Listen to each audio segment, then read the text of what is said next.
আসসালামু আলাইকুম। সঠিক নিয়মে লাশ দাফন না করায় পুরো একটি গ্রাম কবরস্থানে পরিণত হয়েছিল।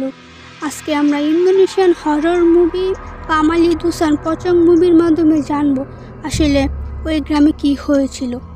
তাহলে চলুন শুরু করি। মুভির শুরুতে আমরা উজানকে দেখতে পাই, লাশ দাফন করছিল।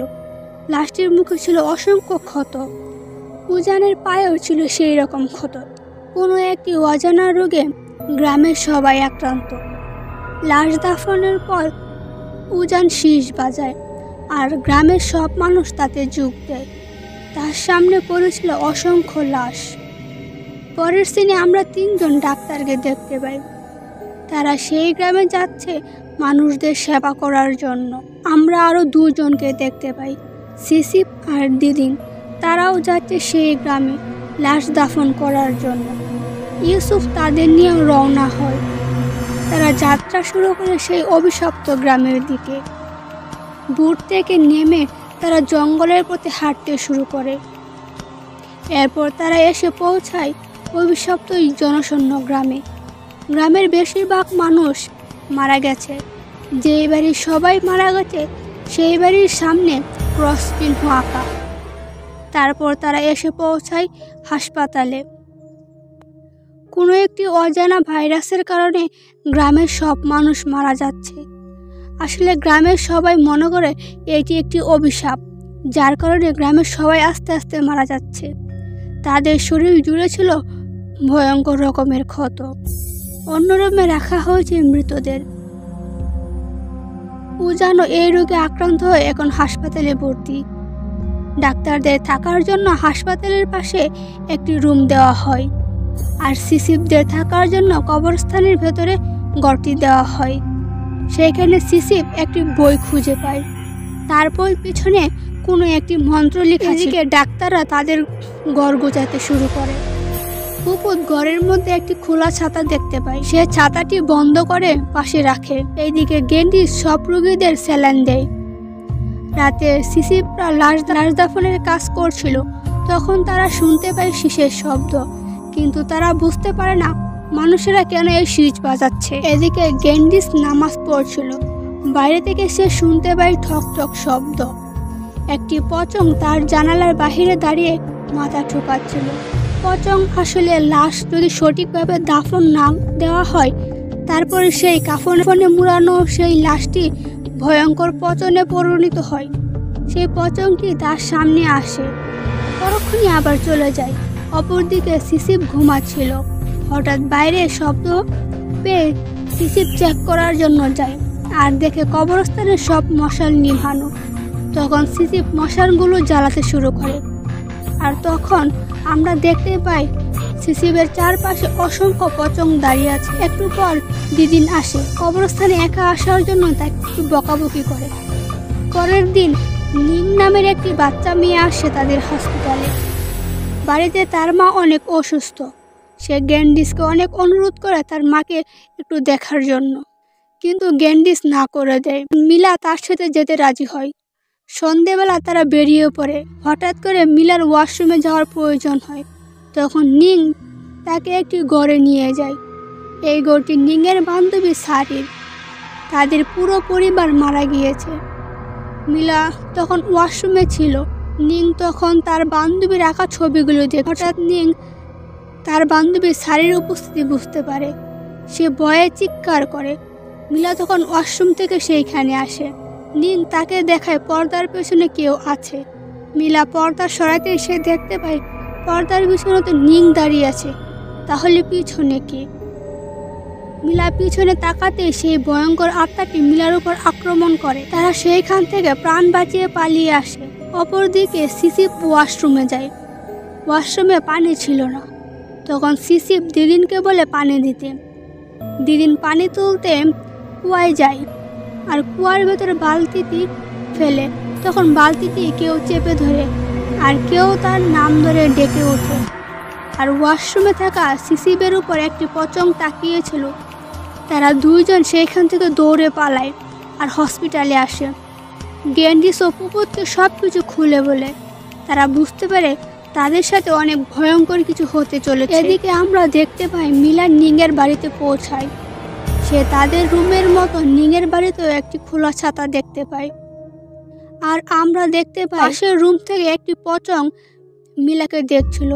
নিং আসতে সেই পচংটি চলে যায়। অপরদিকে পুপুতকে রেখে বাকি 3 জন মিলাকে খুঁজতে বের হয়। পুপুত হসপিটালে তখন একা ছিল। সে লাশের রুম থেকে একটি শব্দ পায়। সে চেক করার জন্য সেই রুমে যায়। হঠাৎ করে তার সামনে অসংখ্য পচং দেখতে পায়। পচংগুলো পুপুতের দিকে এগিয়ে আসে। পুপুত কোনো রকমের দরজা খুলে পালায়, কিন্তু অদৃশ্য এক শক্তি তাকে টেনে নিয়ে যায়। আর নিংয়ের মাকে দেখে বুঝতে পারে নিংয়ের মা আর বেশি দিন বাঁচবে না। তারপরও সে নিংকে সান্ত্বনা দেয়। ঘর থেকে বের হতেই শোনা যায় সেই শীষের শব্দ। তা শুনে নিংও তাতে যোগ দেয়। মিলা এই বিষয়ে জানতে চাইলে নিং বলে এটি এই গ্রামের নিয়ম। গ্রামে কেউ মারা গেলে শীষ বাজিয়ে অন্যদের তা জানিয়ে দেওয়া হয়। তখন মিলা আবারও জিজ্ঞাসা করে ঘরের ভিতরে ছাতা কেন খোলা রাখা হয়। নিং বলে এটাও তাদের গ্রামের নিয়ম। এর ফলে ঘরের ভিতর কোনো খারাপ আত্মা প্রবেশ করতে পারে না। তারপর মিলা একাই রওনা হয় হসপিটালের উদ্দেশ্যে। কিন্তু মিলা বারবার একই জায়গায় ফিরে আসছিল। হঠাৎ করে সে শব্দ শুনতে পায়, আর সে দেখে তার চারপাশে অসংখ্য পচং দাঁড়িয়ে আছে। ভয়ে সে দৌড়াতে শুরু করে। সে পড়ে যায়। পচংরা তাকে ঘিরে ফেলে আর সে সেখানেই জ্ঞান হারায়। হঠাৎ করে তার জ্ঞান ফিরে। তখন সে দেখতে পায় সে তার ঘরে শুয়ে আছে। তার সাথে ছিল সিসিপ। সিসিপকে দেখে সে অনেক ভয় পায়। সিসিপ তাকে শান্ত করে। সিসিপরা তাকে অজ্ঞান অবস্থায় জঙ্গলে পায়। সেখান থেকে তাকে উদ্ধার করে। কিন্তু তারা ফিরে এসে পুপুতকে আর খুঁজে পায়নি। হঠাৎ গ্যান্ডিসের চিৎকার শুনে তারা দৌড় দেয় সেই লাশ রুমের সামনে। তারা সবাই দেখে পুপুতের লাশ। এইটা দেখে মিলা অনেক ভেঙে পড়ে। মিলা অনেক বেশি কষ্ট পায়। পরের দিন তারা সবাই ঠিক করে তারা এইখান থেকে অতি দ্রুত চলে যাবে। কিন্তু মিলা সেখান থেকে যেতে চাইছিল না, কারণ তারা চলে গেলে গ্রামবাসীদের দেখার মতো কেউ থাকবে না। এটা নিয়ে তাদের দুজনের মধ্যে অনেক ঝগড়া হয়। আর গ্যান্ডিস একা বেরিয়ে আসে চলে যাবার জন্য। তারপর আমরা নিংয়ের মাকে দেখতে পাই। বাইরে থেকে একটি পচং তার দিকে তাকিয়েছিল। তিনি নিংকে ডাকেন। নিং এসে জানালাটি বন্ধ করে চলে যায়। সেই পচংটি আবার তার সামনে আসে, আর পচংয়ের মুখ থেকে কিছু একটা নিংয়ের মায়ের মুখে এসে পড়ে। তিনি সেইখানেই মারা যায়। রাতে দিদিন তার রুমে শুয়েছিল। সে হঠাৎ লক্ষ্য করে তার বুকে একটি ক্ষত। ফিরে এসে দেখে সিসিপ জুতা সেলাই করছিল। পাতিটি জ্বালিয়ে সে পিছনে তাকাতেই দেখতে পায় সিসিপ তো সেখানে নেই। সে সিসিপকে খোঁজার জন্য ঘরে যায়, আর ঘরে গিয়ে সে নিজেকেই দেখতে পায় মৃত অবস্থায়।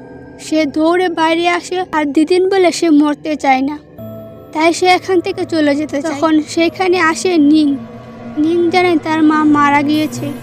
সিসিপ ও দিদিন তার মায়ের লাশটি নিয়ে যায়, আর মিলারা প্রতিবেশীদের কাছ থেকে সাহায্য খুঁজে। তারা দেখতে পায় এই গ্রামে আর কেউ জীবিত নেই, সবাই মারা গিয়েছে। এদিকে সিসিপ কবরের লাশগুলো দেখছিল, আর দিদিন মোবাইলের সাহায্যে যোগাযোগ করার চেষ্টা করছিল ইউসুফের সাথে। আর তখন হঠাৎ করে দিদিনের মোবাইলটি কুয়াতে পড়ে যায়। সে অনেক কষ্টে মোবাইলটি নেয়।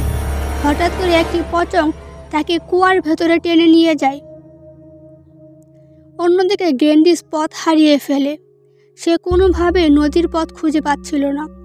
হঠাৎ করে সে কিছু শব্দ শুনতে পায়। একটু দূরে দাঁড়িয়েছিল তার বান্ধবী পুপু। তার কাছ থেকে সাহায্য চায়। গ্যান্ডিস ভয়ে দৌড়ে পালায়। এদিকে সিসিপ কবর খুঁড়ে লাশ দেখছিল, আর তখন সে একটি অদ্ভুত বিষয় লক্ষ্য করে। সে দৌড়ে আসে ঘরে, আর সেখানে বইতে লেখা ছিল কবর দেওয়ার সঠিক নিয়ম। লাশগুলোর পাশ অবশ্যই হলকের দিকে দিতে হবে, আর মাথা দিতে হবে তার বিপরীত দিকে। এইটি এই গ্রামের নিয়ম। যদি এই নিয়মের বিপরীত হয় তাহলে পুরো গ্রাম কবরস্থানে পরিণত হবে। বাইরে থেকে মিলা তাকে ডাক দেয়, আর মিলাকে সিসিপ সব কিছু খুলে বলে। তার কারণে এই সব কিছু হচ্ছে, তার কারণে গ্রামের সব মানুষ মারা যাচ্ছে। হঠাৎ করে সে লক্ষ্য করে নিং সেখানে নেই। সে এগিয়ে যাচ্ছে তার মৃত বাবা মায়ের কাছে। নিং তার বাবা মায়ের সামনে আসে। নিং তা দেখে ভয়ে চিৎকার করে। সিসিপ তাকে নিয়ে খাটের নিচে লুকায়। একটি পচং ঘরে প্রবেশ করে। পচংটি উঠে যায় খাটের উপরে। তারা ভেবেছিল পচংটি চলে গেছে। তারা যখনই বেরোতে যাবে তখনই পচংটি তাদের সামনে আসে। অপরদিকে মিলা দেখতে পায় কুয়ার ভেতরে দিদিনের লাশ। সেইখান থেকে দৌড়ে আসে আর সিসিপদের মিলা জানায় দিদিন মারা গিয়েছে। তারা সেইখান থেকে পালানো শুরু করে। তাদের পিছনে গ্রামের পচংরা দাঁড়িয়েছিল। তারা জঙ্গলের রাস্তা দিয়ে দৌড়াতে শুরু করে। সিসিপ সেইখানে পড়ে যায়। এক অদৃশ্য শক্তি তাকে টেনে নিয়ে যায় কবরে। মিলা তাকে বাঁচানোর অনেক চেষ্টা করে।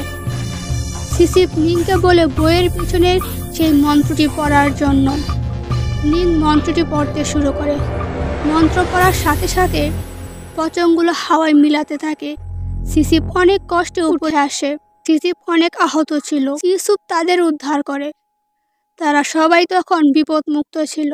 সিসিপ নিংকে বলে সে তার সাথেই থাকবে। নিং গেলে তার দাদি অনেক খুশি হবে। আর মিলা বুটের মধ্যে একটি লেখা দেখতে পায়। সেই তখন ইউসুফকে বলে এটা কি লেখা। তখন ইউসুফ বলে প্রত্যেকটা গ্রামের আলাদা আলাদা নিয়ম রয়েছে। এর মাধ্যমে আজকের এই হরর সিনেমাটি শেষ হয়।